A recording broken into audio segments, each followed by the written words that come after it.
Hi everyone, I'm Carla and welcome to UptownTV video podcast. So here we will be talking about topics we're discussing over a cup of coffee, such as lifestyle, entertainment, current events, wellness, and of course, music together with my co-host, Wenny.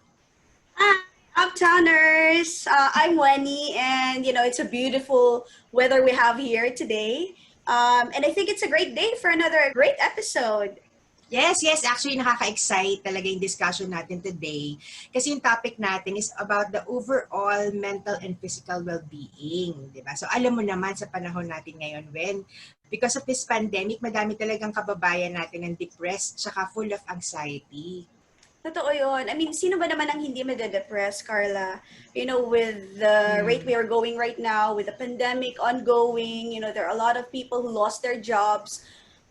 Mahirap yun kasi when you lose a job, it's a very big factor, especially pagka nawalan ka ng trabaho, nawala yung purchasing power natin, yung pambili natin.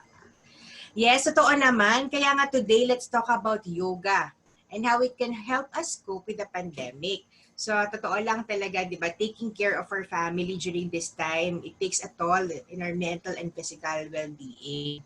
That's why very important that we are at our best, di ba? When we go to our work and we provide for our family, yan, di ba? So just making sure na we have everything under control, di ba? Yeah, that is correct. Kaya please join us, our fellow Uptown community, and welcome our guest speakers for today. Okay, we have today our guests, the mother and daughter them naman ng yoga practitioners and instructors natin, si Dr. Ana Famorca and Teacher Patricia Famorca. Hello po, good morning. Hi, Teacher Pat and Doc Ana. How are you today? Fine. Yon, si Doc Ana at si Teacher Pat. So, actually kasama ko sila sa yoga dito sa Cavite. So, si Doc Ana, she focuses on yin yoga at sound bath. And si Teacher Pat naman on Ashtanga Yoga. So today, we're going to talk about the differences, di ba? Kung ano ba yung Yin Yoga, ano ba yung Ashtanga Yoga, at the same time, how it can help us dito sa time ng pandemic. Before we ask about yoga, let me ask first, paano ba kayo napunta sa yoga, Doc and Teacher Pat? Actually, si Mami. Siya yung may kasalanan. Kasalanan talaga.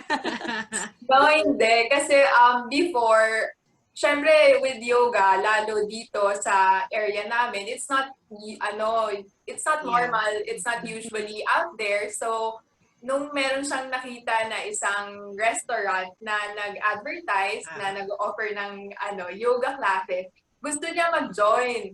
Tapos sabi niya, samahan ko daw siya. So, siya si mama ko. Tapos, samahan niya. So, yun yung route ng first yoga class namin. Stop yun kasi medyo overweight na, kailangan ng mag-exercise. Tapos, medyo marami nang sumasakit due to old age. So, yun yung rason kung bakit gusto ko rin mag-try ng yoga during that time para sa health din. Tama. Actually, totoo po yan. I've been meaning to try yoga din kaso nawalan lang talaga ako ng oras. But, I just wanna ask, yung yoga po ba, is it a form of meditation or is it a form of exercise? Or is it both? It's both. There is a portion na puro meditation, there is a portion na puro exercise. Pero all throughout the practice, what you want to do is to incorporate both elements into the practice. So while you're doing the postures, you're focusing your breath, you're focusing your mind. Therefore, you're also doing meditation. Wow, ang galing no, Carla? Yes, yes. Ay, nako. Alam mo ba, Awen, yung nag-try din ako mag-yoga. So far, eto pa rin ako. Joke. Hindi, mali, dinilita mo si Teacher Pat, di ba? Minsan nakaka-join ako, minsan hindi, ganyan. Pero when I join, talagang natutuwa ako. Kasi alam mo yan, yung mga frozen shoulders ko, yung mga masakit sa likod ko, ganyan, masakit sa legs and everything. Pag ni-stretch mo siya, talagang masarap yung feeling afterwards. 'Di ba? So yun yung maganda about yoga din. Tsaka ako kasi personally, ayoko kasi masyadong strenuous na activities. Kaya ayoko nung hindi ako fan masyado ng mga intensity. Gusto ko medyo low key lang ganyan. Pero nagbo-burn ka, 'di ba? Kasi when we do yoga, talagang afterwards, tagaktak din yung pawis mo 'di ba? Yun. Nice. Kumusta naman yung overall state of mind? Aside from the physical that you see, the progress that you see, gaya nga ng sabi ni Teacher Pat na it's not just about the physical, but it's more of the mental well-being. Kumusta naman? How is the progress? In your case, Carla? Sa akin, okay na. Sabi, hindi ko masagot na ayos na, di ba? Hindi, okay naman. Masaya ako sa progress ko naman. I mean, ako kasi, I don't really, push myself. Hindi ako masyado, honestly. Di ba? Nakita naman. Di ba? Hindi ako masyadong ma-physical, ganyan. So, pero, ang napapansin ko lang, syempre, compared naman dun sa iba kong ka-office mates or whoever, mas flexible ako kaysa kanila, di ba? Mas flexible. Ganyan, hindi nila, akala nila, I can't do those, pero actually, kaya mo touch your toes na lang di ba? Oo, Iba, actually, hirap na hirap. Doon, yeah, diba? very true. Ako hirap na hirap akong mag-touch ng toes ko. So, yan. Kaya mo na ulit mag-pedicure. When you reach your toes. Yan yung pinaka-most practical na natutunan ko sa yoga. When I started doing yoga, so medyo maraming masakit. So when nag-yoga na-experience ko, nabawasan yung Anyway, Doc. masakit. Correct. Tapos, since nare-reach mo na nga yung toes mo, you can do your own pedicure na. Tama. Ituturo ko Tama pala yan yun. sa mga students ko sa school. No, na kailangan nilang mag-enroll ng yoga kasi para makapag-pedicure na sila. Correct. How about, Doc, let's talk about incorporating yoga into the well-being of a person. Like how can yoga help with the depression and overall mental well-being of a person? So from what I've encountered with some people some of my classmates, some of my students, ganun, one of their concern really is about mental health. So I think with yoga, it really helps you to focus on other things. Kasi sometimes you're really overwhelmed with outside forces. Syempre ngayon, the pandemic, it's really getting to you. Na ang dami mong iniisip. You're really overthinking. Na ano ba yung future, ganyan. So with yoga, for me, it helps you to focus, to be more grounded, to find your center and just focus on the present, to take it one day at a time.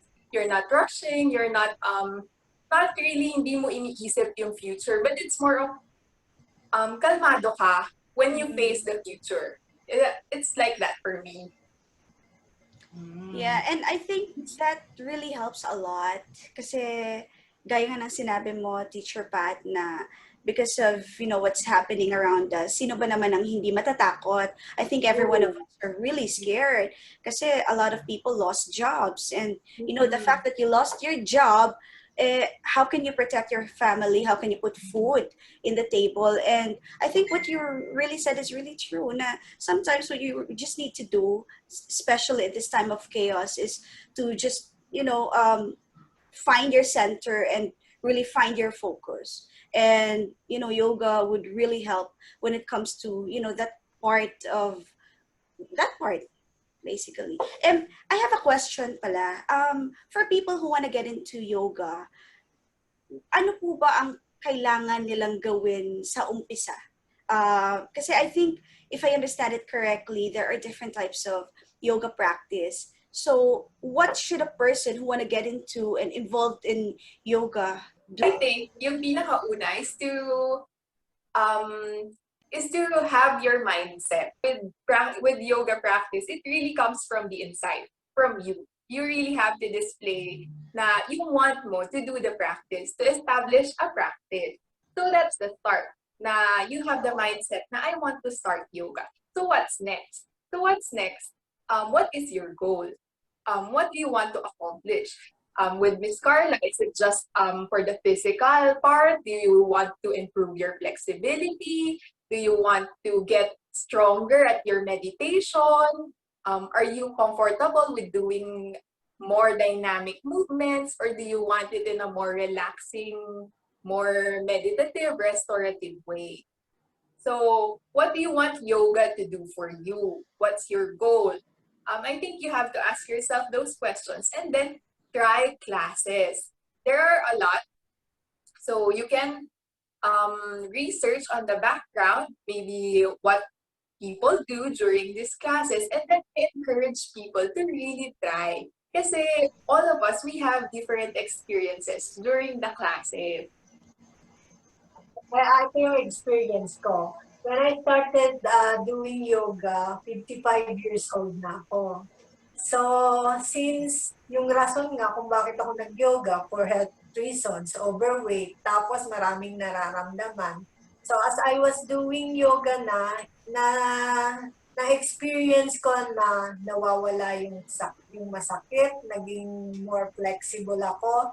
So, I did research. Nag-research ako kung ano ba yung mga yoga. I became more interested at kaya ako napapunta dun sa yin yoga. So, isa yun sa type ng yoga na which is appropriate para sa mga medyo nagkakaedad na. Kasi yung yin yoga is the yoga for the joints.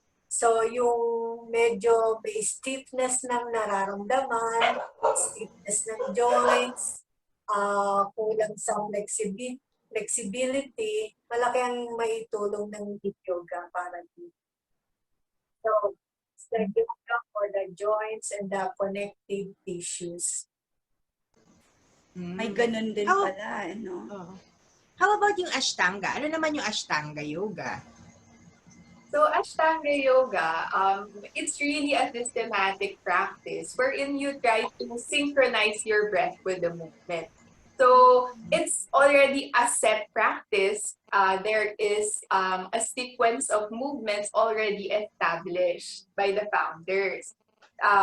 It's a dynamic form of yoga. More on the exercise. It's really physically demanding. So if you're into that, then maybe that's the yoga that you want to try. Okay. Okay. So, gaano kadami ba ang mga yoga practices?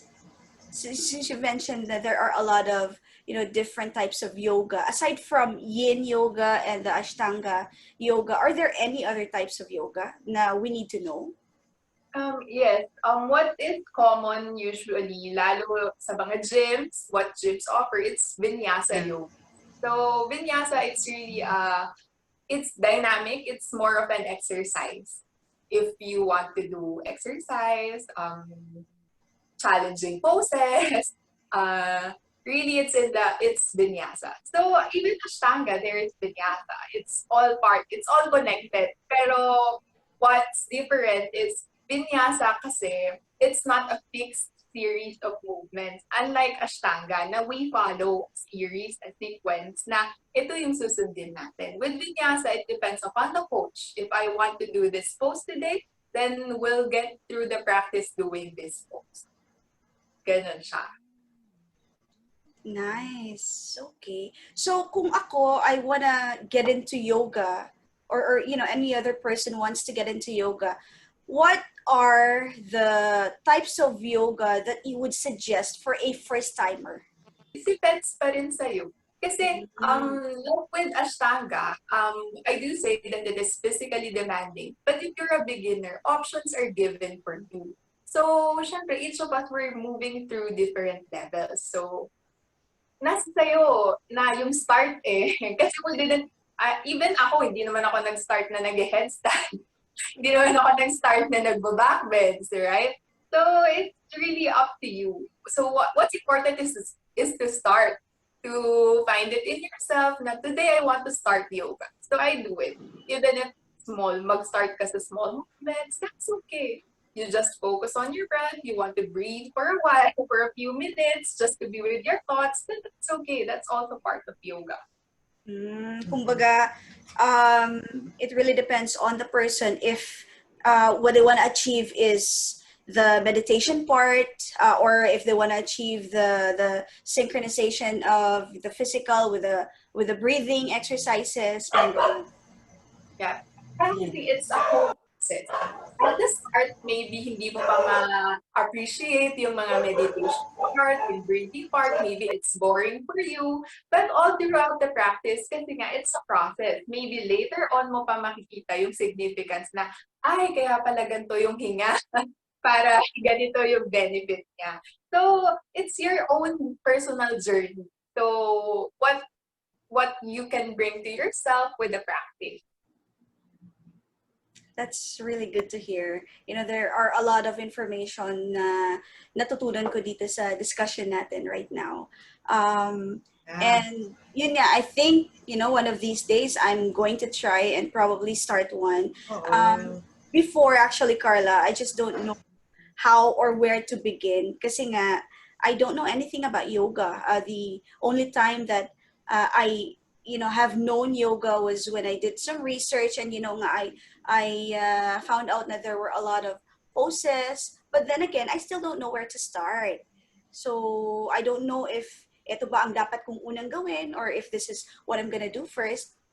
And I'm just very happy na we had this type of discussion. And I think, Carla, I also heard na si Doc Ana is also an expert in sound bath. How does sound bath? Yeah. How does sound bath work, Doc Ana? And how is it connected naman with yoga? Background muna kung ba't ako napunta sa sound bath. Perfect.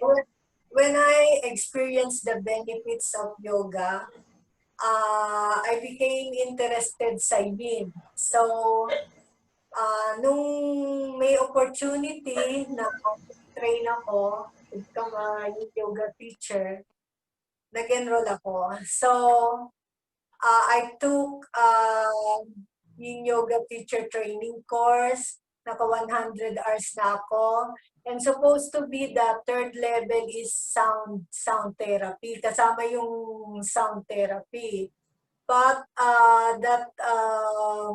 hindi kasi nag-push through, hindi natuloy yung training namin yung level 3. So, when may nakita ko na nag-offer ng sound healing dito sa atin, actually a teacher from Nepal came to the Philippines to teach sound healing. I took that opportunity, so nag-enroll ako dun sa sound healing course.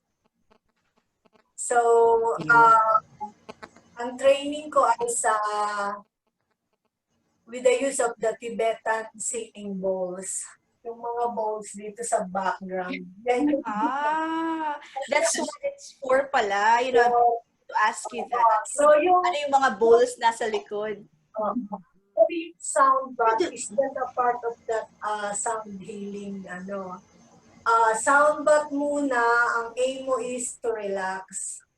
Literally, you are bathing in sounds. Ang intention mo is to get relaxed.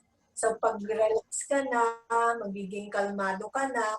When kalmado ka na, makakatulog ka na. So, for those who have sleep problems, yung mga may insomnia, sound bath can help. Pero ang main purpose ko for doing the sound bath is to help you relax. So, during this time, masyadong running ng mga tao, marami lang hindi makatulog, maraming iniisip, hindi natin alam kung ano pangyayari. Makakatulong po yung sound bath. I had been doing sound bath since nung nag-start yung pandemic, unang-una po to help frontliners. Since may anak akong frontliner, it's akong intention. That's one of my intention to help people relax, especially yung mga nasa field na medyo stressful ang trabaho at ginagawa nila sa ngayon. Actually, maganda, experience ko yung sound bath ni Doc. Talagang yung favorite kong part, di ba? Pag patapos na usually. Same. Favorite ko. Matutulog. Oo, matutulog na lang, gano'n. Yun yung gusto ko workout eh. Hindi yun. Di ba? Dun sa later part ng yoga, yung ending last pose, yung pinaka-paboritong pose, yung Shavasana, dun ko sinasabay sound bath. So instead of just lying down, you will lie down while listening to the sound of the singing bowls. Yeah.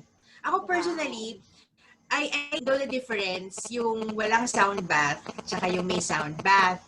So, talaga, mas nakakakalma talaga pag may sound bath. Kasi mafe-feel mo yung vibrations nung di ba, nung sound. Tapos parang saktong-sakto siya eh. Parang, di ba, Doc, meron tayong tina-target dyan usually. Parang pag ganitong sound, para sa ganito, di ba may ganyan yan. So, parang nafe-feel mo talaga siya eh. Na parang, oo nga, no, ramdam ko yung vibrations. Parang healing benefits dun sa body mo. Yan. That's why it's mas masarap siya pag may sound bath, especially after ka mag-workout or yun after kung stress ka. Yan, napakasarap niyan.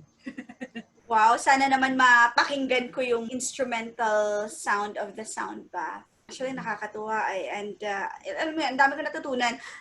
This is the first time that I heard of a sound bath. Kaya nga nagulat Talaga? mean by a sound bath? Anong ibig sabihin? Yeah. So yun pala yun. It's the instrument of sounds. Kumbaga. Oo. So yung sound bath, hindi lang Tibetan symbols. Pwede yung ibang instruments, pwede ang gongs, chimes, bells, and pwede rin yung human voice. So pwede yung Paano yun, Doc, yung human voice? Oh, paano yan? Ang aim mo naman is to ma-relax. Di ba kahit music, nare-relax ka? So, merong music na nakakaantok. Meron naman na music na nakaka-activate. So, listen to music na pampakalma, ganun din ang maka-achieve mo, relaxation, pagkawala ng anxiety. At saka yung sa sound bath, ang epekto sa iba, talagang nakakatulog. So para dun sa may insomnia, yun ang malaking factor na magagawa ng sound bath para sa kanila. Wow. And also, kahit sandali lang yung sound bath, kahit 15 minutes, 20 minutes, after the sound bath, you feel rested. So, para ka rin natulog ng matagal na nakapahinga. Galing eh, no? Natutuwa ako sa discussion natin, Carla. Ang dami kong, information na nakukuha. Doc and Teacher Pat, why don't you invite them if you have a Facebook or online classes? Where can they get in touch with you or where can they see you and enroll in your classes? We have a page. You can like Yoga with Pats. My schedule for the week is always posted there. You can also message me or my mommy. If you want to do small group or private sessions, we can do it as well. So yeah, come join us. Nice. Yan. And siguro, Carla, before we end our discussion, I just want to ask for, if you could probably give us, Doc Anna and Teacher Pat, probably an inspiring message for all the community in Uptown and for all the listeners. What can you give them as an imparting message, especially right now? There are a lot of cases of suicide cases in Singapore, and a lot of people going into depression and anxiety. So what we would really like to encourage everyone is to really give time for yourself. Even if it's just a few minutes, you can give yourself 1 hour. It's important to focus on yourself first before you can focus on what's happening around. How about you, Doc? Soundbath na ginagawa ko. Usually, I do Facebook Live para sa soundbath. Abangan nyo na lang. I think if they like yung page ni Teacher Pat, makikita din ba nila doon, Doc, yung schedule mo for soundbath? Yun lang eh. Dati araw-araw ko nagsasoundbath. Upload sa every night, sound bath. Kasi yung problema connection. So, ginagawa ko ngayon, I record the soundbath, then upload it sa Facebook. Maybe they can message Teacher Pat doon sa page and just contact her kung meron silang mga inquiries, Yes. diba? Mga ganun. If you have questions, if you're a beginner wanting to start a practice, just shoot me a message. I can guide you if on achieving what you want. I can answer your questions if there's any. Or you can Yan. join our yin yoga class this coming next Sunday. We're offering a free yin yoga soundbath class as a way of celebrating our birthday. Yes. This is our birthday. So if you want to join, both of you can join. Yes, Yes, ako definitely. Magjo-join kami. Yeah, it's via group. It's Finish free. niya eh. I can send you the Sorry. Zoom link so you can join us. It's open for Ayun, everyone. yan. You can invite friends and family as well. Thank you, Yan, Teacher yan. Pat. Thank you, and thank Doc you. Anna. Wow, nice parting words for our Uptown community. Kaya, Carla, let's start getting into yoga and, achieve that calm feeling and at the same time, sharpen our focus and, of course, our mindset, di ba? Yes, yes. Oo. So great discussion once again. And of course, you can always message them directly. Their Facebook handle is shown below for your information.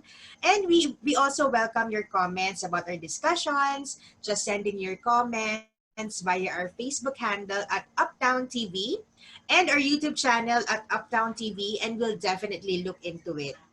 Yes, and also, Carla, they can watch the full episode of our discussion in our YouTube channel. Again, just what you've mentioned, Karina, it's at Uptown TV. And of course, guys, don't forget to subscribe and follow us for more Real Talk community discussions. So thank you guys for joining us here in this episode. I'm Winnie. And this is Carla. See you guys in our next episode here in Uptown TV Video Podcast. Podcast. Bye. Bye.